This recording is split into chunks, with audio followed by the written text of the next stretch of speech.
What's going on, guys? Welcome to today's video. If I'm uploading this video when I think I'm going to upload this video, it should be Thanksgiving, so happy Thanksgiving to everyone. We are doing a long-term review video on my 2015 Dodge Charger Scat Pack with, well, the video is 130,000. I'm about 128,000, so this is my actually first long-term video I'm doing that I didn't actually hit the miles exactly. Usually I go over a little bit. But because of COVID and because of how this year is going, I haven't really put on the miles I typically do. I'd probably be well over 130 at this point, to be quite honest with you. Nonetheless, I still want to do this video for you guys. I've been doing a lot of update videos. I've been doing very well. So let's fire this beast up. Let's go for a spin and let's talk.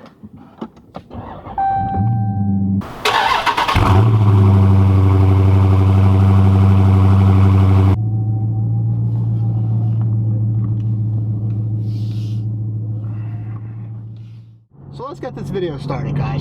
So this is my 2015 Dodge Charger Scat Pack. Once again, almost 130,000 miles. My daily driver. I take it to work about an hour away to the city, down expressway, down highways, down all sorts of different roads. Definitely some wear and tear on the paint. So first things first, as I mentioned before, one owner vehicle, I did get a clear brawl on the first half of the hood. I'd really recommend for any brand new vehicle that you guys want to protect, I'd highly recommend a paint correction, which we'll discuss further, and actually a clear brawl, minimum the hood, the bumper, and mirrors, particularly if you're going to be doing any sort of highway driving. As you can probably see here, my front bumper is just all sorts of chewed up. The paint is just ruined, to be quite honest with you. So, well, the paint on the front bumper is ruined. The paint on the rest of the car actually is pretty good. So, the car is well overdue for an overall paint correction, which I've been meaning to do, but between my limited skills and limited time, not having someone be able to do it for me professionally, it just hasn't been done. So that never happened. Typically I like to get the car as clean as I can before I do these videos for you guys, but I've been so busy, it just didn't happen. I figured to give you guys a bit more of a realistic look about, you know, what really what the car looks like and how it's been holding up. So what else I want to talk about for the exterior of the car for you guys? Well, let's talk about the wheels, okay? So the wheels have been doing a pretty good job holding up. My only major complaint and disappointment with the wheels are actually the clears peeling off, which you should be able to see here. So that's very unfortunate, very frustrating. I don't like that at all. So, but that pretty much wraps it up for the exterior. Obviously, if any questions about the paint or anything to that effect, comment below. And by the way, I'll mention real quick, I have a ton of videos on this car, so you're really interested to see how this car holds up, make sure you subscribe. So moving on to the interior of the car, you know, the car's been doing, I think, a pretty good job holding up with the interior. I want to talk about and focus on the driver's seat, right, because that has the most wear and tear, so that's really going to showcase you guys how the interior has been holding up. Really, all I do to the interior is I pretty much vacuum it. I mean, it's got the suede inserts with the leather going around the side. Sometimes I do use the leather cleaner on the leather portion, but that's really all I do, and that's all I think it can do, other than just trying to keep the mileage low. So this is kind of where you can tell the car does have higher mileage, although I think the condition of the seats look phenomenal. I mean, especially when taking consideration I'm a big guy. So really, I don't personally complain about the condition of the seats. I'll leave that up for you guys, in your opinion, how you think the seats are holding up. I'll flash up real quick, probably an old video of the seats that had way less miles, and you will see the difference. There's less stress in the leather. There's less, the seat is just altogether, you can tell it has less miles. So without a doubt, if you are looking for one of these, whether new or used, another key factor why you might want to try to find a lesser mileage one will be the interior. Although, to be quite honest with you, I've seen cars with way less mileage with interiors that just don't hold up as well. It's just my opinion. So that's sort of the seats, the back seats. I really don't use. I have, like I said, the car does get used for friends. Sometimes I do take co-workers out in it and clients out in it. So, well, I mean, they are used, but not a lot. I don't have a family yet anyway. So, the only other thing I mentioned with the interior is it has a lot of soft touch everywhere, and particularly the soft touch on the door right next to the door handle. I'm not sure why, but it has some sort of like whitish mark, I guess. And usually when I hit it with an interior cleaner, it riches it back up, it gets more black. So I'm not sure what that's about, but I usually mention that in my videos.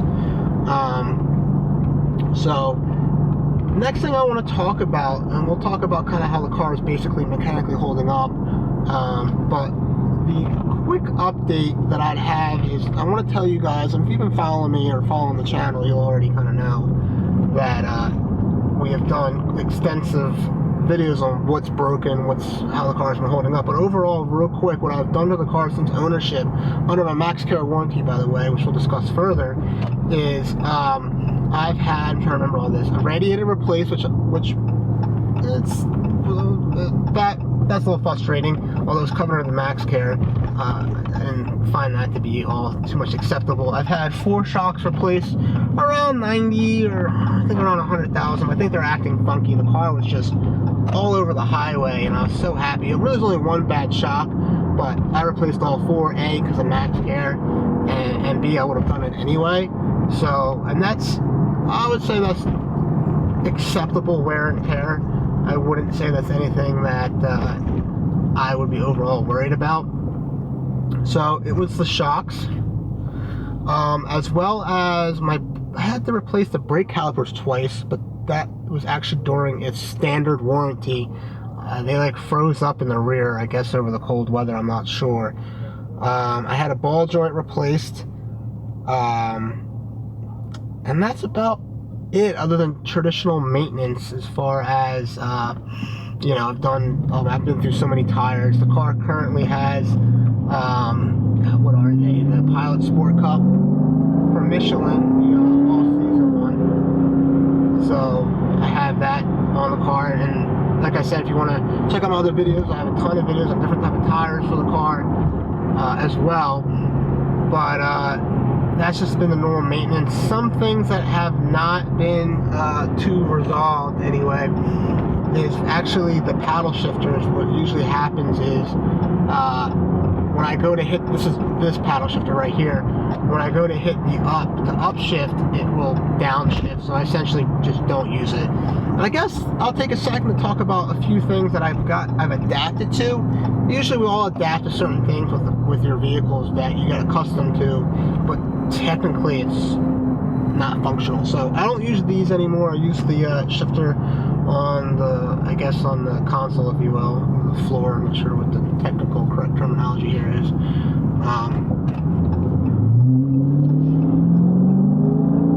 Sorry. Don't want to get in an accident, or that I'm sure that would draw some views. Still, don't want to do that. And the other thing is, I was watching some of my old videos to kind of recap where everything's been, and I totally forgot that I do not use the Bluetooth as far as calling people. Like, this car has the capability where you can say, hey, call such and such. But for the life of me, if you look at my older videos, every time I attempt to do it, it calls like someone that's not even close of a name to what I'm pronouncing. Sorry, I still didn't get that. Shut off! Make your selection on the screen or press the voice button to continue my voice. Shut up. Do you understand shut up? I know I don't pronounce some people's names the best, but it's really, I totally forgot to even use that, so that's something else to mention as well. So what are the 2 other big things we could talk about, right, that I haven't really touched too much base on, is actually going to be the engine and the transmission. Now, I already mentioned that when I try to use the paddle shifters, sometimes I go to upshift and downshift. That turns out to be an issue with like a receiver, and sometimes the car, it's more of a computer issue, not so much a transmission issue. Other than that, the only time the car acts funky is when I'm in manual mode. When I go to the 5th gear, it acts slightly funky. I'm not even trying to describe it, but otherwise, the transmission, as I'm about to demonstrate to you guys here, shifts, I think, flawlessly. It shifts perfect. I really like how this car shifts. The 8-speed, which is a ZF8, which is a German transmission. It's a phenomenal transmission, once again. But let's go ahead and I'll show you guys. There we go. Alright. Don't want to make any donation to any of the local police departments here. So, it's not that easy. So transmission shift's great. The engines you can just see here are strong.